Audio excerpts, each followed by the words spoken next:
Muy buenos días, amados hermanos. Hoy es junio 22 y así nos dice el devocional del día de hoy. Tu alabanza no se muestra de la mejor manera los domingos por la mañana y es demostrada por tus palabras y tu comportamiento durante el resto de la semana. La palabra adoración es mal entendida en gran manera. La mayoría de las personas, al escuchar la palabra adoración, inmediatamente piensan en algún tipo de actividad religiosa congregacional y formal. Quizás lo que les viene a la mente es una reunión de peregrinos para encender velas a los pies de Buda, el canto de un himno entonado por miles de creyentes o la reunión de un grupo pequeño un miércoles por la noche. En otras palabras, para la mayoría de la gente, la adoración es una palabra que resume la actividad espiritual externa de sus vidas. Pero la Biblia emplea esta palabra de una manera muy distinta. La Biblia nos describe no solo como personas que adoran ocasionalmente, sino como adoradores. No es solo un aspecto espiritual en nuestras vidas. No, esta adoración es mucho más fundamental. Hemos sido diseñados por Dios para ser adoradores. Eso significa que la adoración es nuestra identidad antes de que nuestra actividad. La motivación e inclinación hacia la adoración, la cual reside en nuestros corazones, fue puesta ahí para llevarnos a Dios, aquel que nos creó para que le entregamos adoración. No hay tal cosa como un ser humano que no adore. La pregunta no es si adora, sino a quién adora. ¿A qué nos referimos entonces cuando decimos que todos somos adoradores? Bueno, significa que todos enlazamos nuestra identidad, nuestra esperanza, nuestros sueños, nuestra percepción de bienestar y nuestro propósito a algo. Todos entregamos el control de nuestros corazones a algo. Todos vivimos por algo. Todos tendemos a rendirnos y a servir a aquello que pensamos que nos daría vida. La escritura establece que solo hay dos cosas que pueden ser objeto de nuestra adoración. Básicamente, no importa cuál sea tu teología, o estás adorando al Creador, rindiéndole tu vida a Él, o estás activamente adorando a una parte de su creación. El pecado nos reduce a todos a idólatras. Todos ponemos a nosotros mismos y a otras personas o a otras cosas en el lugar que le corresponde a Dios. La adoración al único verdadero Dios es el único lugar en donde podemos encontrar vida, y la adoración a cualquier otra cosa es el camino a la condenación. Así que hoy, toda palabra que digas, cada decisión que tomes y cada acción que emprendas será determinada por algún tipo de adoración. Nada muestra tu necesidad por la gracia de Jesús mejor que la batalla por la adoración que se llevará a cabo en tu corazón el día de hoy. Para profundizar y ser alentados, Primera de Crónicas, capítulo 16, versículo 28 al 34. Bueno, mis queridos hermanos, el título del devocional de hoy es La batalla por la adoración verdadera. Y quiero que hagamos un ejercicio, mis hermanos. ¿Qué hacemos, cómo hacemos y a quién adoramos cuando estamos adorando? Suena como enredado, pero vamos a explicarlo de esta manera. Cuando escuchamos la palabra adoración, ¿qué viene a nuestra mente? La mayoría de nosotros es un concepto que hemos reducido, como dice el devocional, a una actividad. El servicio el domingo por la mañana, himnos, las oraciones, la predicación.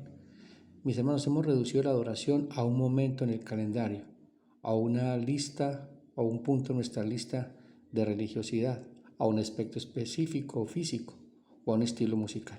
Sin embargo, mis hermanos, el devocional que hemos leído nos confronta con una verdad radical que trastoca toda nuestra comprensión. La adoración no es primero nuestra actividad, es nuestra identidad. Y recalco en eso, mis hermanos, porque allí va a centrar el devocional. La adoración no es primero nuestra actividad, es nuestra identidad. No somos personas que ocasionalmente adoramos, somos adoradores creados por Dios. Esta distinción es fundamental y transformadora, mis hermanos, y nos llama a un examen profundo de nuestra vida espiritual. El devocional que hemos leído nos confronta con una verdad incómoda pero necesaria. La adoración no es un evento, es una guerra.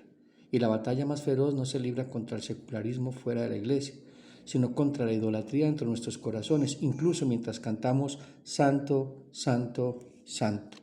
Y es tremendo, porque realmente se trata de una batalla de adoración, una batalla de altares, una batalla de ídolos, de dioses, a quien rendimos nuestra fidelidad. El problema no es si adoramos, mis hermanos, el problema es a quién adoramos y cómo lo hacemos. Y aquí está el escándalo. Gran parte de los que llamamos culto cristiano es en realidad una forma sofisticada de idolatría, una adoración que Dios no reconoce ni acepta. Miremos entonces la adoración como identidad y la guerra por la lealtad.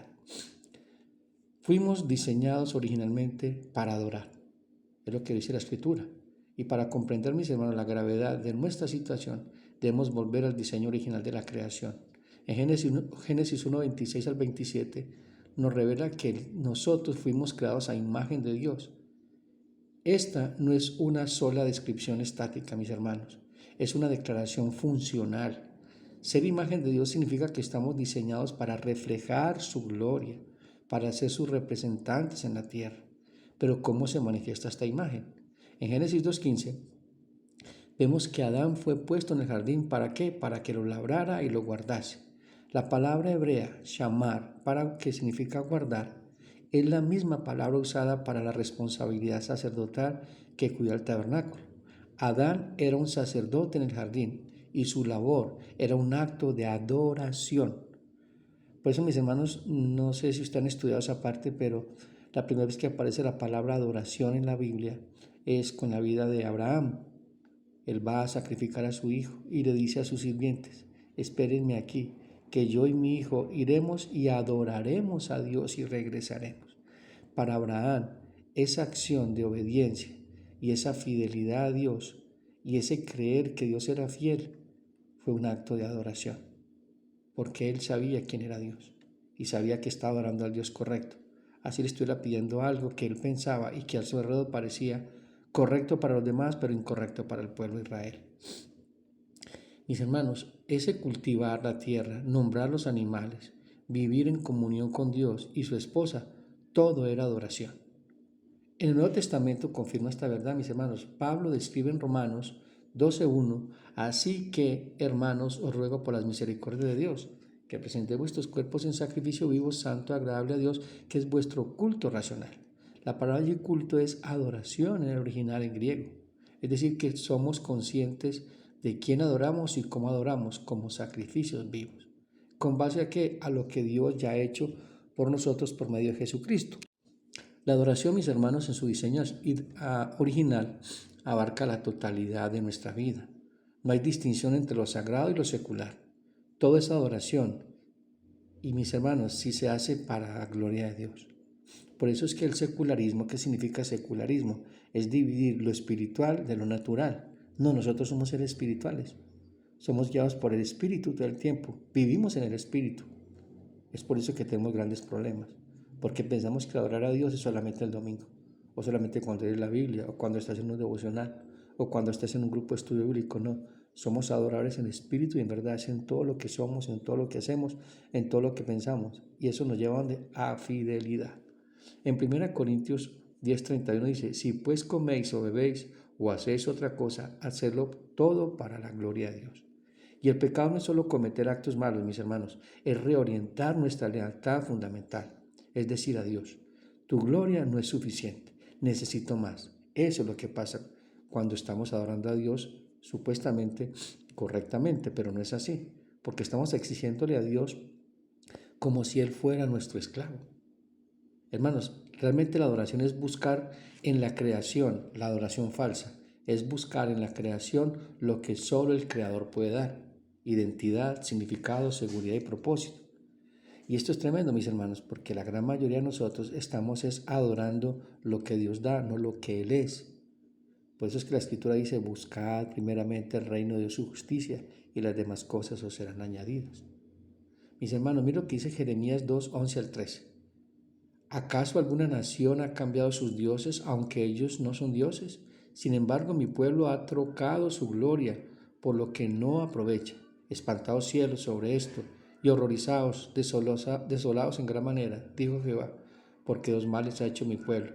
Me ha dejado a mí fuente de agua viva, y cavaron para sí cisternas rotas que no retienen agua. Y eso es lo que hemos hecho. Hemos cavado cisternas, hemos dejado al Dios vivo. Hemos corrido o perseguido las añadiduras, es decir, la creación, y hemos adorado a la creación. Se convirtió en el objeto de nuestro deleite, en el objeto de nuestro bienestar, en el objeto de nuestra fidelidad. Es lo que controla y domina nuestras vidas, es decir, eso es lo que adoramos. Miremos algo tremendo, mis hermanos, la caída. Y aquí vemos el intercambio fatal. En Romanos 1, 18 al 25, ¿qué dice? Pero el pecado irrumpió y distorsionó este diseño.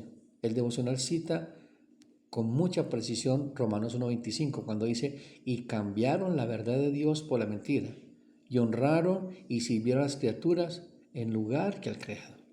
¿Sí ven eso? Hubo un intercambio. El intercambio deliberado es la esencia del pecado. Porque dice, porque la ira de Dios será del cielo contra toda impiedad y injusticia de los hombres que tienen con injusticia la verdad. Porque lo que Dios se conoce le es manifiesto, pues Dios se lo manifestó. Porque las cosas invisibles de Él, su eterno poder y gracia, se hacen claramente visibles desde la creación del mundo, siendo entendidas por medio de las cosas, de hecho y de modo que no tiene excusa. Pues habiendo conocido a Dios, no le glorificaron como a Dios, y no en gracia, sino que se envanecieron sus razonamientos, y su necio corazón fue tenebrecido, profesándose sabios y llenos necios, y cambiaron la gloria a Dios incorruptible en semejanza de imagen de hombre corruptible, de aves, cuadrúpedos, reptiles, por lo cual también Dios los entregó a la inmundicia en la concupiscencia de sus corazones, de modo que deshonraron así sus propios cuerpos, ya que cambiaron la verdad de Dios por la mentira, honrando y dando culto a las criaturas antes que al Creador, el cual es bendito por los siglos. Amén. Ese es el intercambio. Pablo describe este proceso, mis hermanos, con una claridad tremenda. Miremos la supresión de la verdad. Versículo 18. Cada uno de los seres humanos caídos reprimen activamente el conocimiento de Dios que es evidente en la creación. El engaño del corazón, aunque conocen a Dios, es decir, por la creación, es decir, por la revelación general, no glorificaron a Dios ni dieron gracias, y sus corazones que se oscurecen. Intercambio de la gloria de Dios, cambian la gloria de Dios incorruptible por imágenes de hombres y de aves y cuadrúpedos y reptiles, es decir, por la creación. ¿Y qué pasa eso? ¿Cuál es el resultado? Pues Dios los entrega a sus propios deseos, permitiendo que cosechen las consecuencias de su idolatría. Entonces la idolatría es el pecado, la raíz. Todos los demás pecados, la avaricia, la inmoralidad, el orgullo, la mentira, son simplemente, mis hermanos, frutos de este cambio de lealtades. Como escribió Juan Calvino, el corazón humano es una fábrica de ídolos. Miremos entonces la definición, mis hermanos, de adoración. ¿Qué es entonces la adoración verdadera según las Escrituras? No es un sentimiento, mis hermanos, ni una emoción, ni siquiera una actividad litúrgica. La adoración verdadera es reconocimiento del valor. La palabra gloria es kabod, peso. Significa un peso o importancia. Adorar es reconocer el peso de la gloria de Dios, es decir, quién es Dios, por qué es Dios, su obra, su carácter. Y debemos atribuirle toda la honra que le corresponde. Y esto es lo que hace el salmista en el Salmo 29. Atribuid a Jehová, oh hijos de los poderosos, atribuid a Jehová la gloria y el poder. El Salmo 115 nos dice, ¿y cómo piensa? ¿Cómo inicia? No a nosotros, oh Dios, no a nosotros, sino a tu nombre da gloria. La palabra que nos lleva a esto, de ese peso, a la lealtad. Esa palabra es abad, que significa servir o trabajar. En el contexto de la adoración, mis hermanos, implica una sumisión activa a la voluntad de Dios. Como lo dice Josué, yo en mi casa serviremos. Aquí dice Nat Abot, significa serviremos con toda devoción, con toda fidelidad, con todo nuestro ser al único y sabio Dios. Eso fue lo que le dijo Josué al pueblo. Yo no sé ustedes qué van a hacer, pero yo en mi casa serviremos a Dios, seremos fieles a Dios, nos rendiremos a Él, será el objeto de nuestra adoración, será el centro de nuestras vidas, es lo que está diciendo Josué. Esta postración nos lleva a una reverencia, y esta palabra hebrea significa postrarse o inclinarse, es el acto físico que expresa la sumisión del corazón. Recordemos los magos de Oriente cuando fueron a visitar a Jesús, al niño recién nacido en el pesebre. Al entrar en la casa vieron a un niño con su madre María y postrándose lo adoraron y abrieron sus tesoros y le ofrecieron presentes, oro, incienso y mirra. Bueno, la adoración implica una humillación. Por eso es que dice el Señor que venir al Señor como con un corazón contrito y humillado, reconociendo la santidad de Dios, reconociendo de que Él está en su trono, reconociendo de que Él es nuestro creador, reconociendo de que no somos nada, que somos su creación, no que nosotros creamos a Dios. ¿Sí? Entonces la adoración implica humillación, mis hermanos, ante la majestad de su nombre, de su Dios, de lo que Él es. Y esto nos lleva a un temor asombroso. El temor de Dios no es miedo servil, sino una reverencia profunda que reconoce la santidad y la majestad de Dios. Como dice Proverbios 1:7, el principio de la sabiduría es el temor a Jehová. Hermanos, el temor es la posición correcta del adorador ante un Dios santo. Entonces, mis hermanos, la adoración verdadera es una respuesta integral de todos nosotros, mente, corazón y voluntad, a la revelación de la gloria de Dios. ¿Y esto cómo lo sintetiza? El primer mandamiento. Amarás al Señor tu Dios con todo tu corazón, con toda tu mente, con toda tu alma y con todas tus fuerzas. Es decir, una adoración vertical. ¿Y eso qué nos lleva? La consecuencia, una adoración horizontal y a tu prójimo como a ti mismo. ¿Cuál es el problema? Cuando el culto se convierte en idolatría. Y ahora llegamos al corazón del devocional. ¿Cómo es posible que lo que llamamos adoración se convierta en idolatría? La idolatría del corazón, mis hermanos, va más allá de los ídolos de madera. El profeta Ezequiel nos da una visión penetrante de esta realidad. Ezequiel 14, 1 al 5. Algunos ancianos de Israel vienen a consultar a Dios, pero el profeta recibe esta palabra: Hijo de hombre, estos hombres han levantado sus ídolos en su corazón y han puesto delante su rostro el tropiezo de su iniquidad. ¿Acaso he de ser yo consultado por ellos? Ezequiel 14, del 1 al 5. Hermanos, los ídolos no son solamente estatuas de madera o piedra o imágenes, son las lealtades del corazón.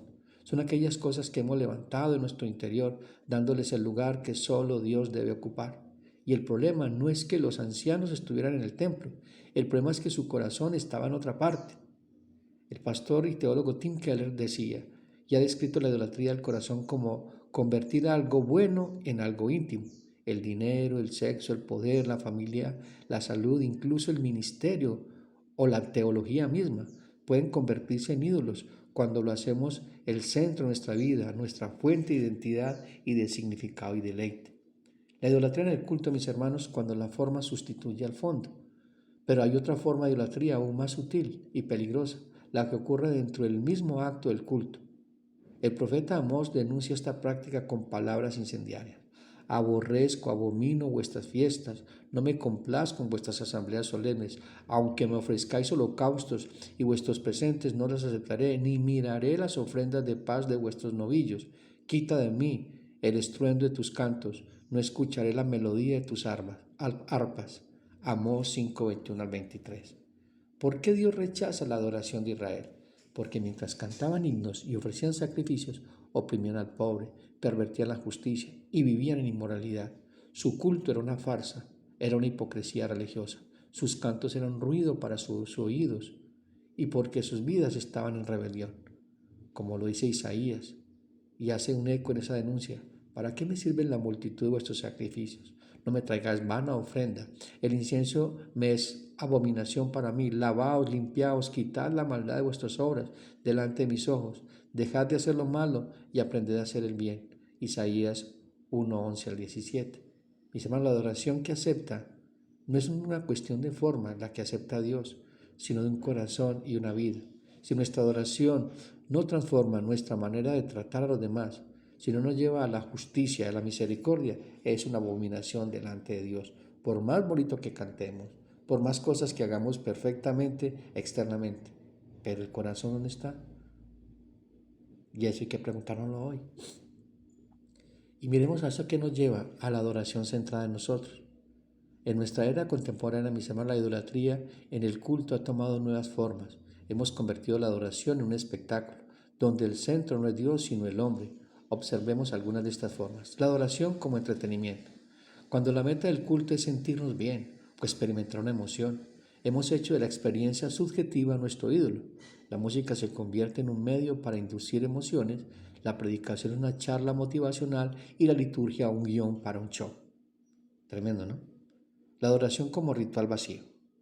Cuando repetimos palabras sin comprender su significado, cuando seguimos una liturgia por tradición y no por convicción, nuestra adoración se vuelve mecánica y muerta. Jesús nos lo denunció de esta manera: este pueblo de labios me honra, pero su corazón está lejos de mí. La adoración como medio de autojustificación. Hay quienes asisten al culto para sentirse buenos, para cumplir con su obligación religiosa, así calmar su conciencia.